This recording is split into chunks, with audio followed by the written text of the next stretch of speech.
Good morning. Can you see and hear me clearly? Hello. Hello. Namaste. Hello. Good morning. Good morning. How are you? I'm good, and you? Yeah, I'm good. I'm good. All right. So I think you can hear me and see clearly. So we'll begin our session for today. Mm-hmm. So A let's sit comfortably. little bit like you talk and video a little bit freezing. Okay. I'll just turn off my video then. Is my voice better? Yeah, I can hear. Okay. I'll switch on the video in a while. Let's see until then, like how the connection is, right? So I'll switch it on in between and then I'll ask you if it's okay again. Okay. Awesome. So let's start our session for today. Keep your back and neck straight.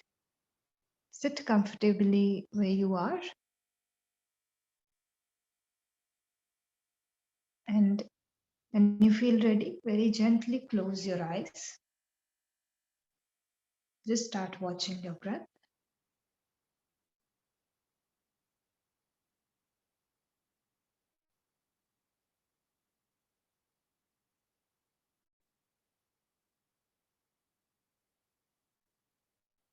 Observe your breath as it is.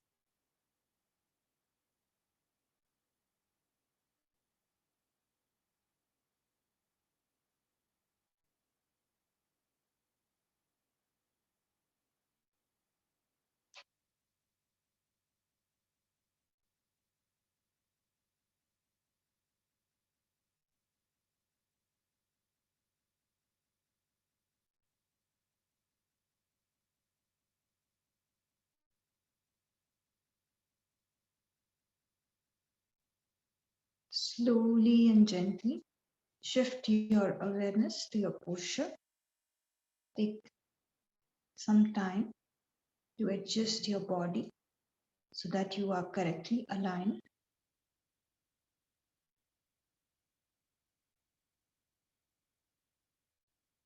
Make sure that your back and neck remain straight.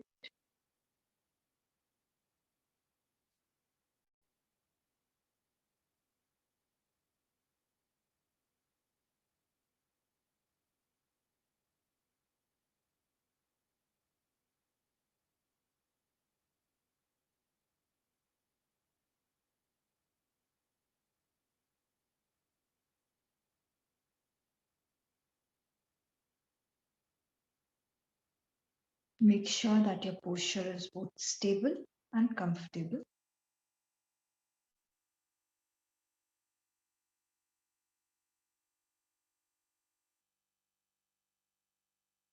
When you feel ready, gently come back to your breathing again.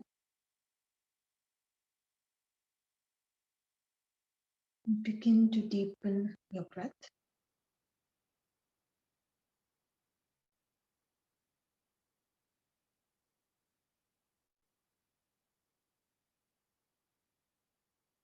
Slow, long, and deep inhalations. Slow, long, and deep exhalations.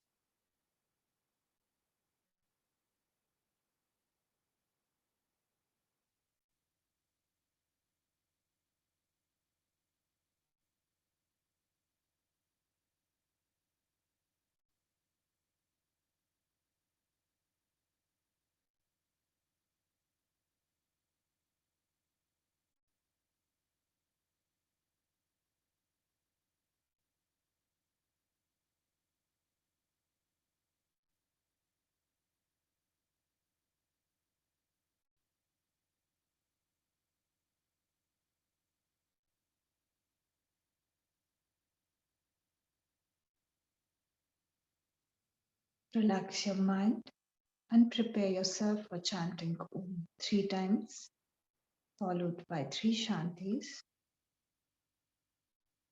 Take a deep breath in for Om.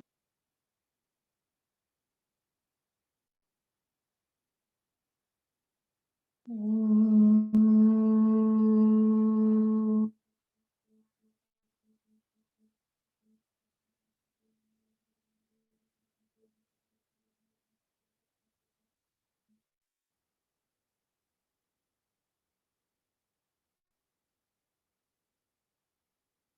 Om. Om.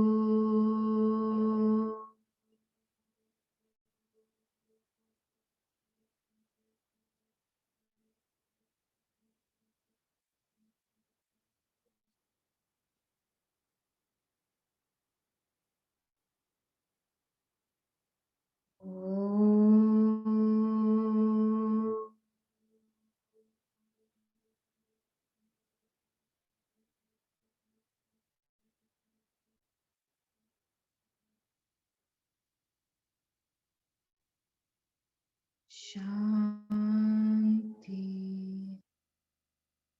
Shanti, Shanti.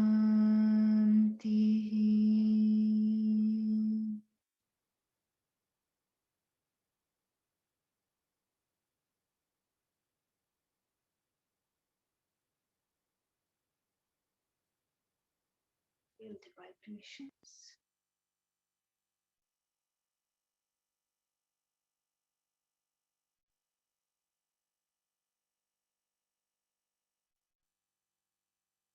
Join your palms together and begin to rub the palms together.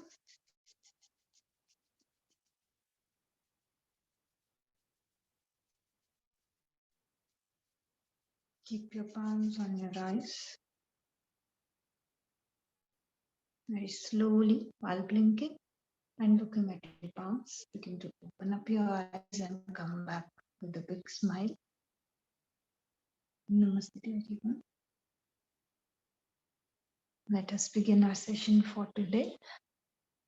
So let me just check. Am I clearly visible and audible? Yes, yes. Okay, great. So we'll begin our session for today. Yesterday we were talking about the various definitions of yoga, and we had covered one of the most important explanations, which was yogas chitta vritti nirodha. Right. So today we are going to talk about the other important definitions that are there. So yesterday I wrote down the name of another text called Bhagavad Gita. So the next definition is from Bhagavad Gita.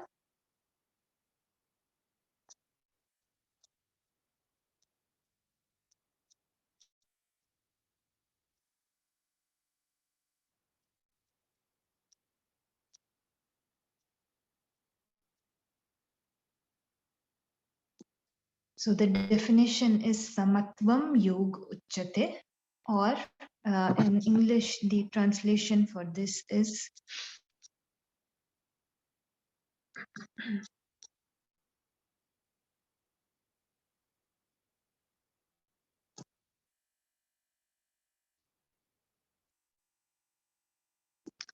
balance or equanimity is yoga, right? Samatvam, I'll just spell it out as well. Samatvam, SAMATVAM, Samatvam, Yog, YOG, Yog, Uchyate, UCHYATE, right? So I have written 2.4 it after I have completed this verse. So this belongs to the second chapter of Bhagavad Gita, and this is the 48th verse that is there in the text. So when we will have a class on Bhagavad Gita, I will elaborate more on the chapters. So there are total overall 18 chapters. So this definition is coming in the second chapter, right? So quite and like in the beginning only, this definition comes up in the text. So now the first definition that we had done, I yesterday discussed with you that it naturally happens. Okay, so this cessation of the modifications, it will happen as you undergo the process of various processes of yoga, right?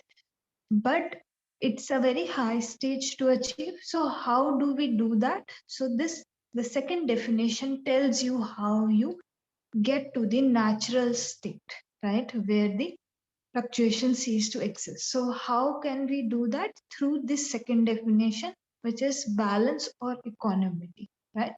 So maintaining a balance, right? For our common understanding, maintaining a balance in our lives, we can say it's yoga, right?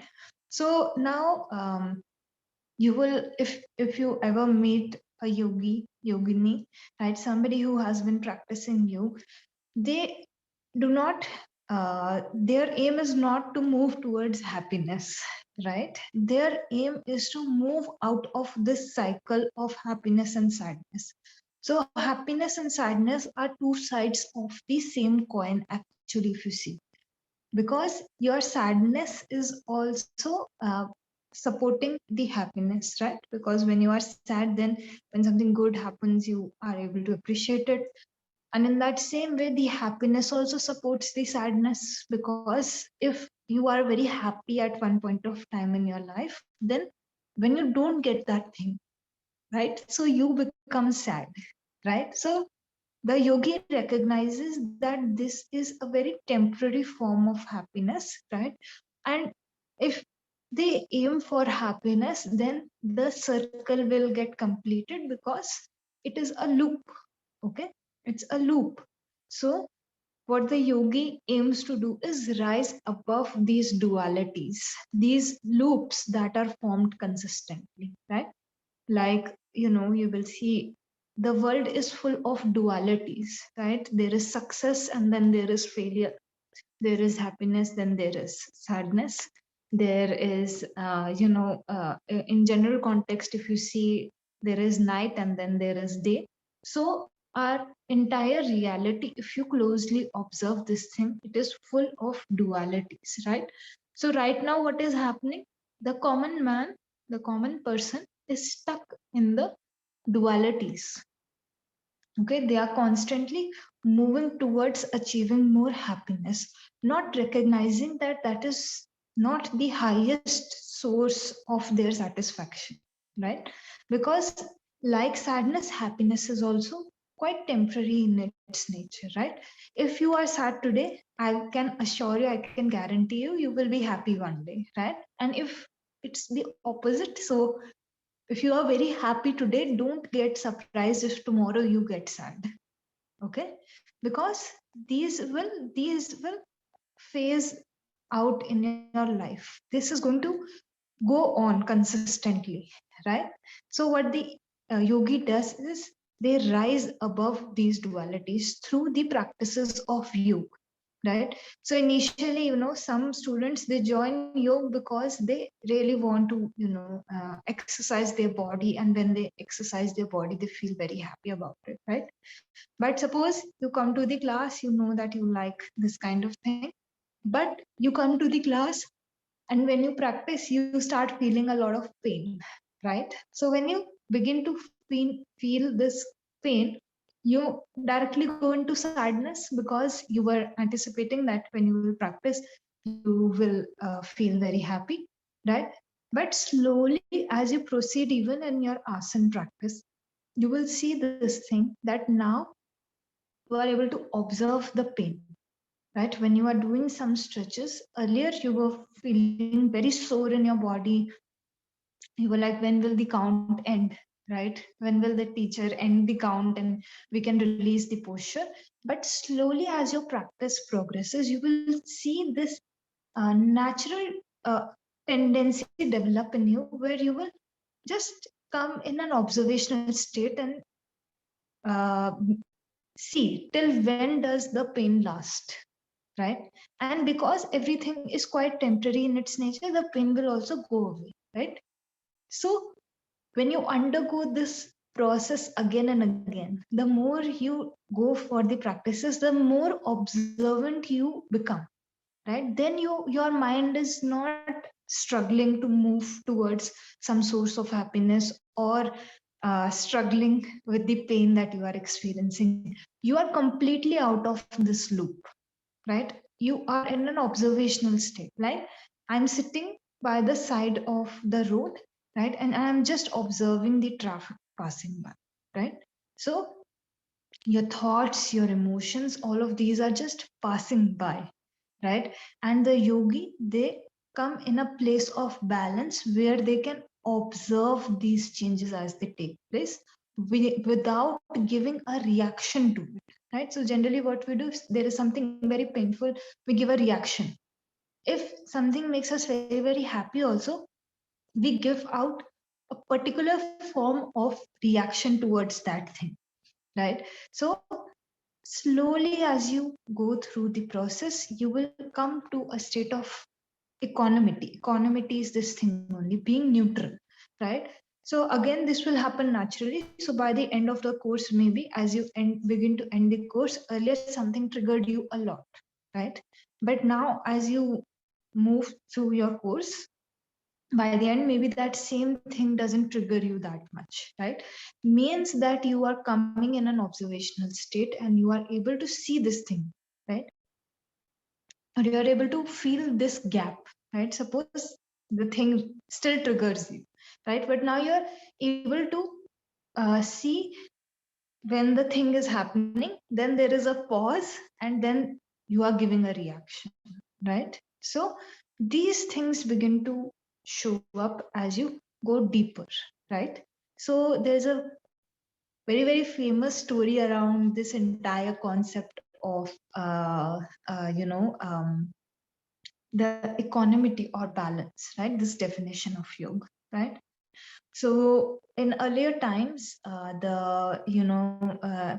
when this kind of knowledge was given, so this knowledge was not accessible to everybody, right? So today in modern times, a lot of people are learning yoga, right? But earlier it wasn't that accessible, right? And earlier, the student used to live with the teacher as well, right? So the education system was something like a boarding school, you can say. The students live over there, they do certain tasks, and the teacher also used to teach through the tasks, right? So rather than giving long lectures, they used to give the students some work, right? And as they used to do that work, the student used to understand, okay, this is what was being taught to me, right? So very ancient times, right, where the students were living with the teacher, right, and the teacher was again explaining the same thing, that yoga is the balance or the economic, right? So now students were listening, but he knew there was a better way to make them understand what is this balance, right? So he called, so it was a very, very known tactic, right?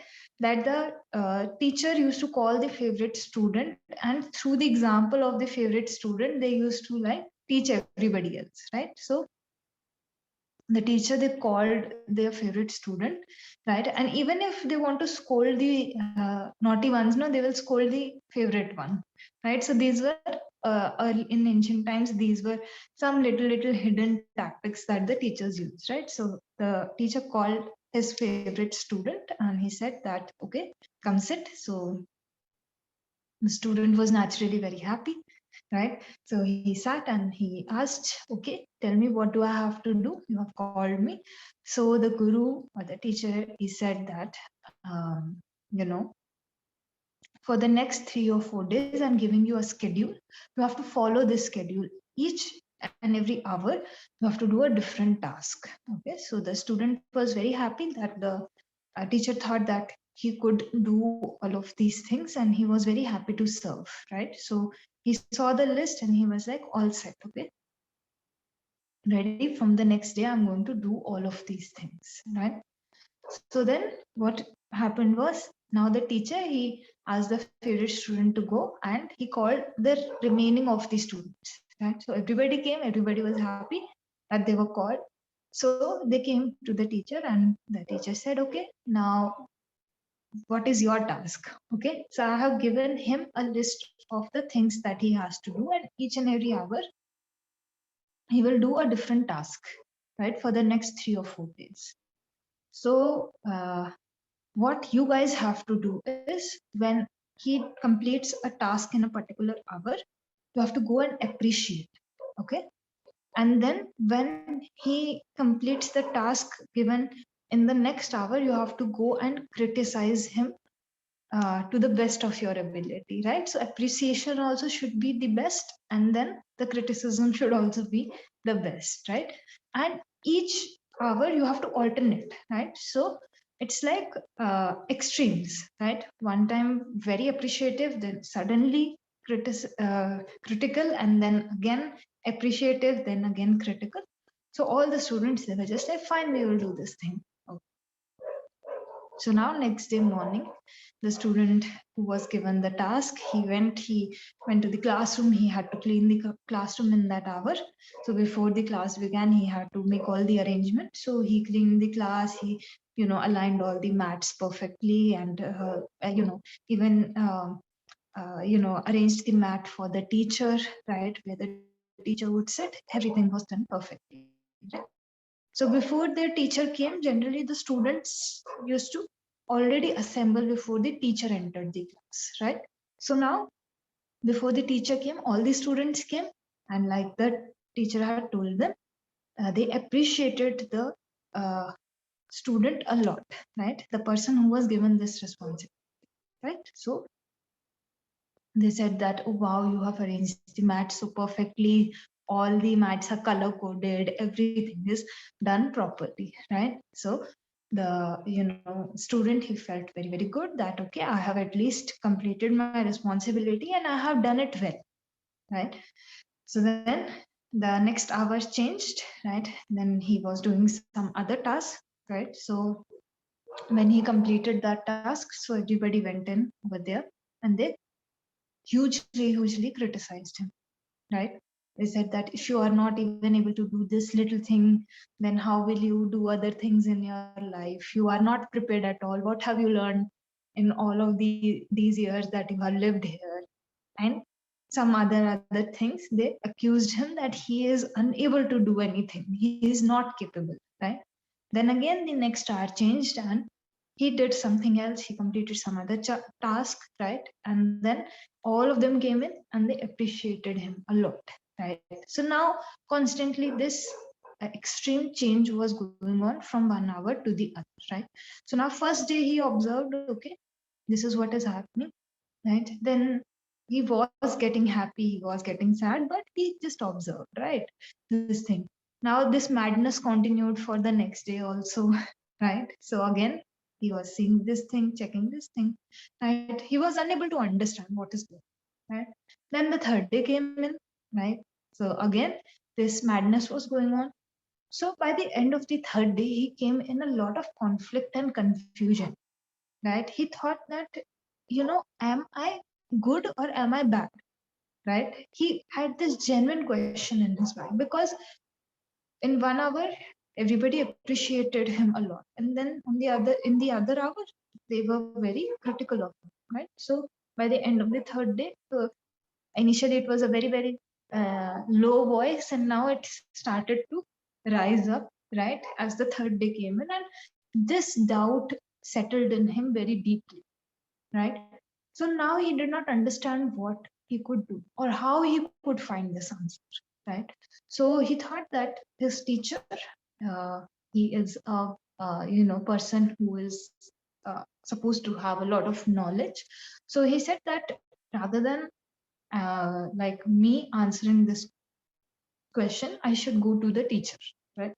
So then next morning, first thing he did, he went to the teacher, right? Now the teacher was sitting and meditating, and the teacher knew exactly what had happened, because he had given this entire, like, task with this thing in mind, right? So he knew that his favorite student would be quite upset or confused, you can say, right? So the student came in, he was meditating, so he understood that the student has come in, and so he opened his eyes, and the student was just sitting over there. So the student said that, you have given me these tasks over the previous few days, and I have observed this thing that everybody around me is quite appreciative, and then at the same time quite critical also, right? So what do you like think? I am in a lot of confusion because of their changing nature. I'm unable to understand, am I a good person or am I a bad person? This is a very big dilemma that has settled inside of me. So can you please answer this for me, right? So the teacher, he smiled, right? And he looked at the student and he said that you are not good, you are not bad, you are stupid, you know. You are stupid because every time everyone around you told you that, you are good. You believed, right, that you are good. And then every single time that somebody came and criticized you, right, you believed this thing that you are bad or you cannot achieve anything in your life, right? So this doesn't tell me if you are good or bad. This tells me that you are stupid in nature, right? Because when the appreciation comes in, you feel so good, right? You start believing something that is being imposed on you externally. And then again, when something bad happens, again you are judging yourself consistently based on what everybody around you is saying, right? And we also, live our lives not in balance, right? When everybody around us, they tell us that we are doing really well in our lives, we have achieved what we are supposed to achieve by a particular age or by the particular standards of where we exist, we really believe that we are doing well, right? That becomes our source of validation, right? And when somebody gets very critical of us or we face some kind of failure in our lives, then everybody around us, it is their work, to criticize us or to, tell us that, oh, I told you so, But we are the fools who are believing whatever they are saying, right? Because we cannot be, how we are, it cannot be answered so simply, right? It cannot be answered just because somebody else is saying something, right? If we are good or we are bad, right? So next time when you come across such situations in your life, be very mindful of how you are, analyzing your own self, right? How you are placing this thing on your own self, that are you good or are you bad? You are neither of them, right? Everybody is good, everybody is bad, right? But be intelligent, be wise, right? Don't just look for the validation, right? Constant validation is required by a lot of people today, right? So nobody is a good judge of how you are, right? Only you can understand yourself properly, right? And that will only happen when you come in an observational state. If you consistently keep believing that you are good, right, because everybody is telling you you are good, then one day, when somebody will actually step in and say you are bad, right, your entire basis of existence would be shaken, right? And why should you give somebody else that power, right? Only you can discover and explore yourself deeply, right? Nobody else can. Nobody else can, say that you are happy or you are sad, right? So next time, just keep this thing in mind that you have to live in balance. The mind, it doesn't go in reaction, right? Mind is simply observing. What happens currently is the mind goes into the reactive cycle, right? So the yogi is balanced on a state of like the mind, right? And this doesn't mean that the yogi doesn't take action. Okay, so sometimes, when we say that balance is yoga, so a lot of students, they come up with this question that, that means that if something is going on, then I have to remain equanimous or balanced. So if some injustice is going on, means I will not participate in that thing, or I will not, stop that wrong action from happening. So no, the yogi will always take the action, right? But the reactiveness of the mind, the yogi will always be aware of the state of the mind when the action is taken. Sometimes it is so important to scold, right? Even if you know that you really don't want to scold, right? But you have to scold sometimes, you have to be strict sometimes with your own self, with the people around you, right? But always check the state of your mind. Okay, if your mind is balanced, then the action will not impact you, right? The action will only be done with a sense of understanding that the action is supposed to be done, right? Otherwise the entire world will step on you and move ahead, right? So there is a very, very fine distinction between these concepts, right? So be very mindful of this, right? So now, in order to face the fluctuations, we try to attain the balance or the equanimity in our lives, right? Um, but this balance and equanimity is also quite hard to achieve. If it was that easy, all of us would be doing this thing, right? All of us would be in a state where we are quite balanced in nature, right? So how do you achieve this balance? So the next definition, gives you a way of how you can achieve this balance, right? So in Bhagavad Gita only, this definition has been given.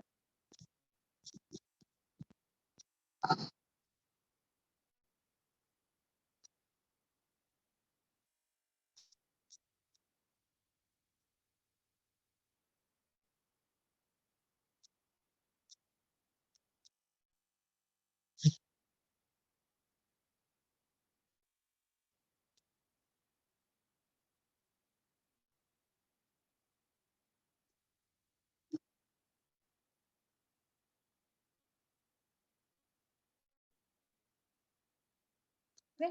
So next definition is Yoga Karmasu Kaushalam 2.50, which means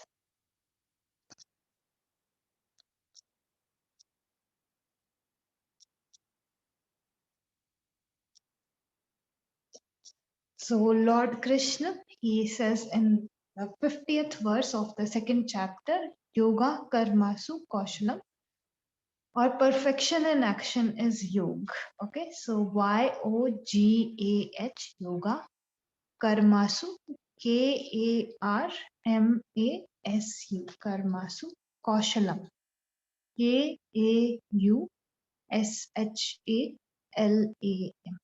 Okay,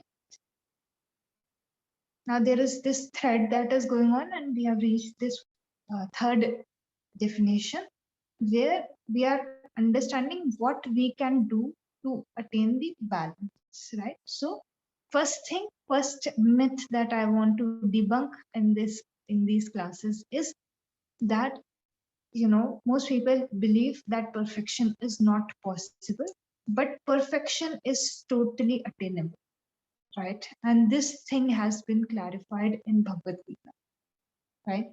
And how is this perfection given in the action? There are certain qualities that I will discuss with you, but perfection in action is totally attainable, right?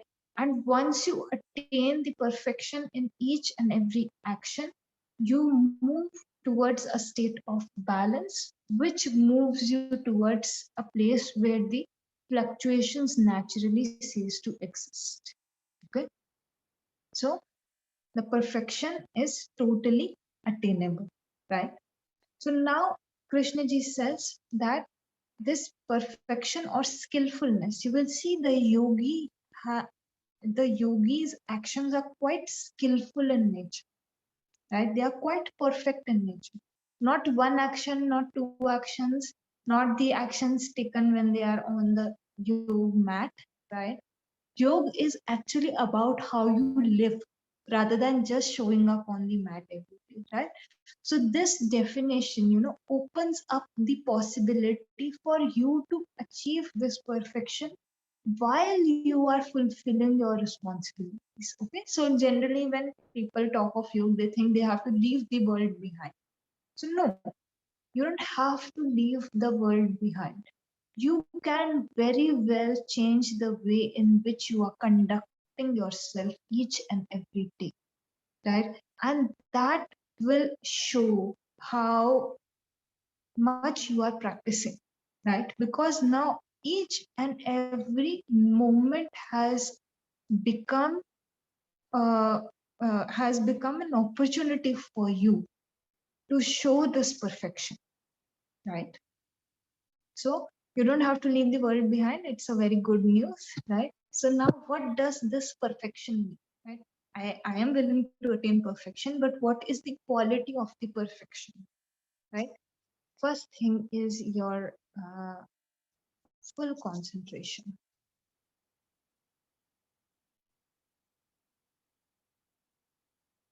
Okay. In the modern world, what we are doing, we are multitasking, right? We have to manage so many things together that even one thing you are not able to do that with perfection, right? Because you are not concentrated all the time. Your mind is constantly engaged that, okay, this is the next thing I have to do, then I have to do this also, then I have to do that also, right? So what you are missing out on is what you are doing currently, right? So when you do each and everything with full concentration, then you begin to, you know, gain perfection in action, right? And multitasking is again a myth. Okay. Our brain, even science is proving this thing, that our brain can only focus on one thing at one time, right? And when people multitask, what is actually happening is that my mind, it's switching so quickly, right, between the things, that I believe that I am multitasking, but the brain is actually not capable of multitasking, right? So when you do one thing, you should do that thing only, all right? And you should do that thing with your full concentration, one thing at one time, right? This will help you to move more towards or get more aligned with how the action has to be done, right? Now, full concentration is very, very good, right? But the next factor that comes attached with it is the full dedication, you know.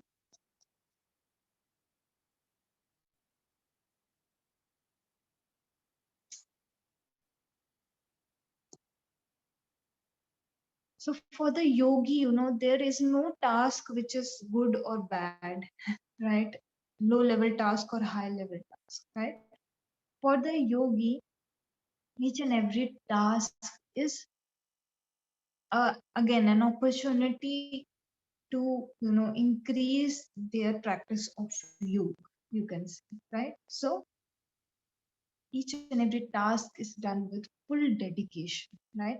If you are not dedicated, if you are just doing something in your life because you are supposed to do it, right, then the feeling is very, very different. You will feel so exhausted, right, when you do that thing. But if you love that thing, if you do it with full dedication, you put in your 100% in that thing, then you will see this thing that time runs by, right? You are just saying, oh, you know maybe you love doing yoga, right? So when your asana class is going on, when your pranayam class is going on, you do not feel as if 1 hour is complete. You are just like, you want to practice more, right? Meditation, you want to do that more, right? So this only comes in when you put in the full dedication, because any which way you have to fulfill some responsibilities in your life, right? So you can either do them crying, and you can either do them with a lack of dedication, which will only make you more frustrated, right? Or you can change your approach a little bit, and just for a few seconds, you can show dedication towards that thing.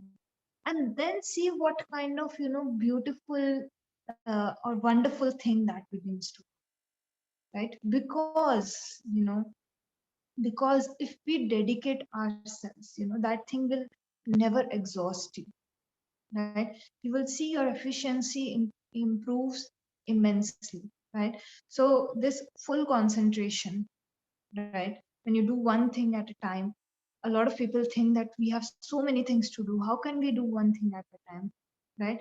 Your efficiency will increase greatly, because that one thing which you are doing in gaps, right? It seems as if it will take a lot of time. But when you do it in one go, right, it takes less amount of time, and you are fully concentrated. So your efficiency or productivity will increase drastically, right? But you need to try this experiment on your own, right? If I'm saying this, okay, I'm telling you this thing, but today's homework is actually this one. You have to see how much perfection you can bring in each and every action, right? I will write down a few other things also. So try to see what all you can incorporate, and then see, what difference is it making on the quality of your life. Because each and every action that you do, it is going to add up to each and every hour, right? And then each and every hour adds up to your entire day, right? And then these days only turn into weeks and months and years, right? So the thing that most people are these days focused on are the, larger quantities, right? Maybe in 1 year what I have done, but the key is to focus on the little things that you do, right? These will bring about drastic changes in your life, right? So the second thing is full dedication, right? Then third thing is, when you do the task with full dedication, then your third thing that comes up is the suspension of results. Okay. Now this one initially it might seem a little bit mechanical, but eventually you will start getting a hang of this also, right? Now, constantly when you are doing something, your mind is engaged that if I'm doing this thing, I should get this much return out, right? If I'm studying this much, then I need to get these many marks, right? So you will always see, the topper who gains the maximum marks in the class is sad. Why? Because they feel that they have put in so much work and still they lost out on 4 or 5 marks, right? But the person who didn't study, right, and just passes with 1 mark, 34, 35, right? They will be the happiest in this entire, right? Why? Because there is so much attachment that we have when we do something, right? When you show up on the mat every day and you are not able to achieve the asana that you were thinking of, right? You have maybe you have had this dream of achieving headstand, right? And then you show up on the mat, your teacher is guiding you, but because of some reason or the other, you are unable to do it. So you will see, you feel sad about this thing. You feel, why am I not able to do it, right? So it is very important that you change the quality of your action. Again, this has to be kept under check, right? If you will live with this approach, right, again, you will cause yourself a lot of stress in your life, right? Because consistently, whatever you are doing, there is something attached to it, right? But if you just keep practicing, sometimes you are not interested in some particular asana, right? But by default, you are able to achieve it. Your focus is not there, right? But because you are just putting in the work every day, because in the class you have to do certain things every day, right? You are able to achieve that posture, right? So now, how did that happen, right? Because the attachment was not there. So you gave that thing enough time, You did not set a target on it. You were like, if it will happen, it will happen. If it will not happen, that is not my focus, right? So by default of this kind of attitude, what you did, you gave it as much time as it required, right? And flexibility will come if you keep practicing. If your dedication is there, if your regularity is there, flexibility, all the things will come to you, right? But the problem is when we attach something with it, our expectation, right? So in Bhagavad Gita, Lord Krishna, he has said that you have to suspend this expectation so that you can be free from the tension, you can be free from the stress. Just keep doing your actions every day, one thing at a time, with full concentration and full dedication, right? And you will begin to see that your entire life begins to change. It is such an easy and simple thing, right? But we are never told of this thing. We are always asked to achieve bigger goals, right? Get a job at some very good place, get admission in some very good college, or achieve something which is so, um, such a high goal, right? But how do you reach that point? You put in the work each and every day. You make time for that thing every day. That is how you reach the, final goal. It will happen one day on its own, and you have to allow it to happen. So when you suspend the expectation, you allow the things to happen at their own pace. You just stick to the qualities that are important to you, right? That is the consistent practice, right? So now today, each and every task that you do, observe how you are doing it. Is your mind lost somewhere else when you're doing that thing? Are you feeling dedicated towards your action, or are you just doing it for the sake of doing it, right? Is your mind relaxed, or are you tensed all the time? You have to start observing these things, because this is what will make the big change, right? So there is a very, very famous story that is, around this definition of yoga as well, right? So in upcoming classes, I will discuss with you. So Lord Shiv, he is considered to be the founder, point of origination of yoga, right? So he and his wife, right? So his wife was his first student, okay? So in the house they were husband and wife, but when they went uh, for the teaching and the practices, Shivji, he became the uh, you know um, what can we say, he became the teacher, and Parvati ji, she became the student, okay? So now what happened was, one day Shivji was sitting and he was doing the meditation, right? So Parvati ji came in because it was time for the lecture or the class, right? So when she came in, Shivji, he was meditating, and even without opening his eyes, he asked Parvati ji to go and take a bath. Okay. So now Parvati ji, she thought that I've already taken bath and then I have come to the class. What is he saying? Right.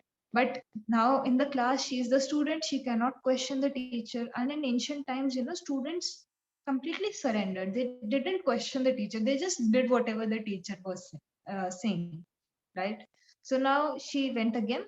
She took another bath, and where they lived, it was very, very cold. And in ancient times, there were no geysers, there was no access to hot water.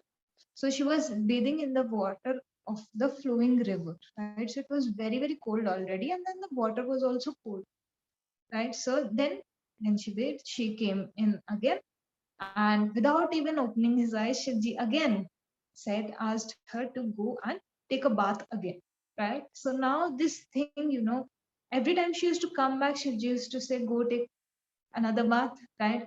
And she just used to open her mouth to explain that I have already taken the bath, but she couldn't, right? Every time this instruction was coming in, right? So she got very irritated. She was just like, over here, I'm the student, it's okay. Let him come to the house, right? Then I will be, then I will acquire the position of the wife. Then I will tell him, you know, like this she thought, right? So this went on for a few cycles, and then the next time when Shinji, said this thing that, go take a bath again. That is when, as she was going to take the bath again, she realized what he was saying, right? She realized why he was again and again sending her to take the bath, right? And the next time when she took the bath and she came back, Shivji allowed her to enter the house, right? What happened in this entire cycle and the last realization, what was that, right? She understood what Shivji wanted her to do, right? She understood that he wanted her to feel each and every drop of water, as she was cleaning her body, right? And how do we take our bath every day? Right? Just like that, we pour water and we run to our work, right? We run to our studies, right? So how are we doing the task? We are not even aware of each and everything that the task entails, right? We are working in automatic mode, right? We just have to take a bath, we just have to eat the food, right? There is no perfection in our action, right? And that is why repeat this again and again, right?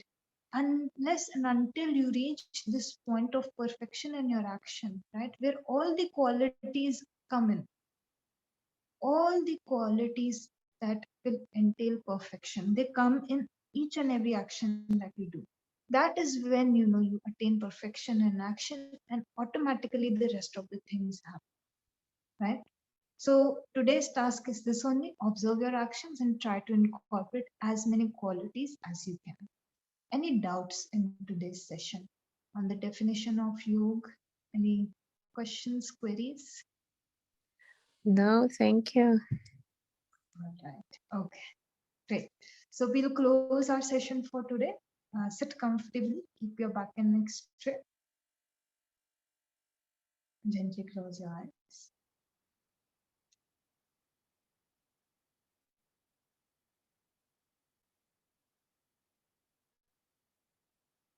We will close the session by chanting Om one time, followed by three Shantis. Take a deep breath in for Om.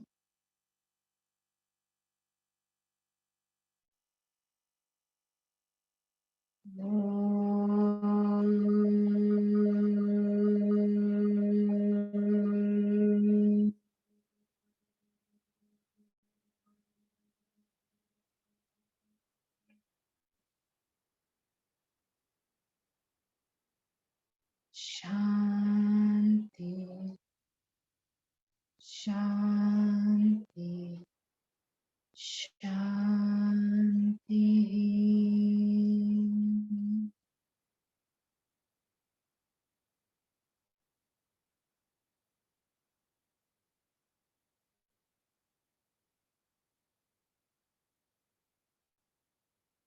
Join your palms together and gently bow down. We will just close our session with a sense of gratitude towards everything we have.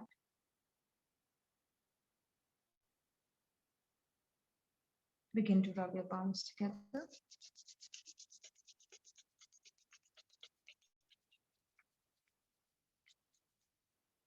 Keep the palms on your eyes. Very slowly, while blinking and looking at your palms, begin to open up your eyes and come back with a big smile. I will see all of you for your pranayam class in the afternoon. So take care and enjoy your classes. Bye-bye. See you. Take care. Bye-bye.